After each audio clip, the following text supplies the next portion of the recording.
اهلا بيكم في قناتكم.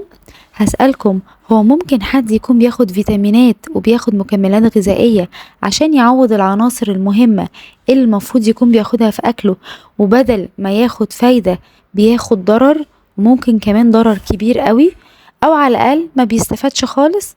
طبعا ممكن، لو معرفناش الطريقة الصح اللي ناخد بيها والحاجات الغلط اللي نتجنبها ممكن نقع في الغلط ده. الفيتامينات اللي بتدوب في الدهون اللي احنا حافظينها باسم كده، اللي هو فيتامين كي وإي ودي وإيه، الفيتامينات دي بتدوب في الدهون.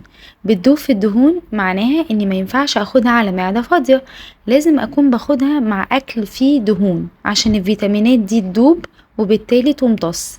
اي حاجة مش دايبة هي مش هتمتص، فانا لو باخد اي حاجة من الفيتامينات دي لازم اكون واخدها مع الاكل. وعشان الفيتامينات دي بتدوب في الدهون، وبالتالي الفيتامينات دي ما ينفعش اخدها بكميات كبيرة، لان هي مش هتخرج برضو بسهولة من الجسم، لان هي بتتراكم في الدهون بتاعة الجسم بتاعتي، فلما اخدها كتير قوي ممكن تسبب تسمم. وعلشان كده بنقول الكتير مش دايما مفيد. زي فيتامين دي مثلا لو خدته بكميات كبيرة ممكن يعملي مشاكل في الكلى. الكالسيوم كمان من المعادن اللي ناس كتير بتاخدها بشكل يومي، لكن لازم الكالسيوم يتاخد تحت إشراف طبيب ويتاخد بجرعات معينة، عشان الجرعات العالية منه للأسف في أبحاث اتعملت، وهحط لكم اللينك بتاعه في الديسكريبشن.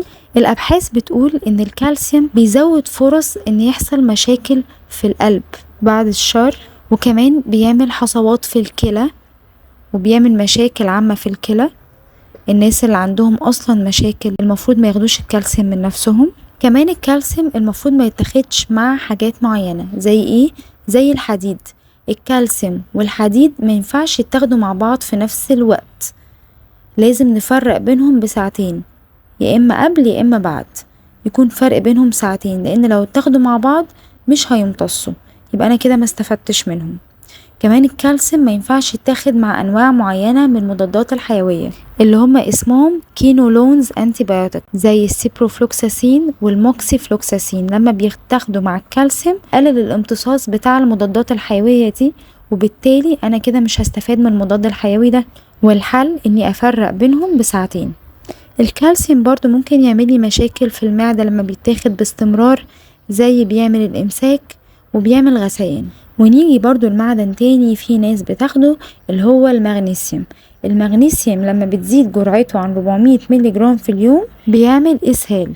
وتابعوني عشان في فيديو جاي ان شاء الله هنتكلم عن فيتامين مهم وناس كتير جدا بقت تاخده، خصوصا من سنة 2020، لكن لو اتاخد بطريقة غلط او بجرعات غلط ممكن يعمل مشاكل جامدة جدا. في ناس كمان بتاخد فيتامين اي كمكمل غذائي، والفيتامين اي في تداخل بينه وبين الاسبرين اللي بيتاخد عشان السيولة. في ناس بتاخده عشان السيولة.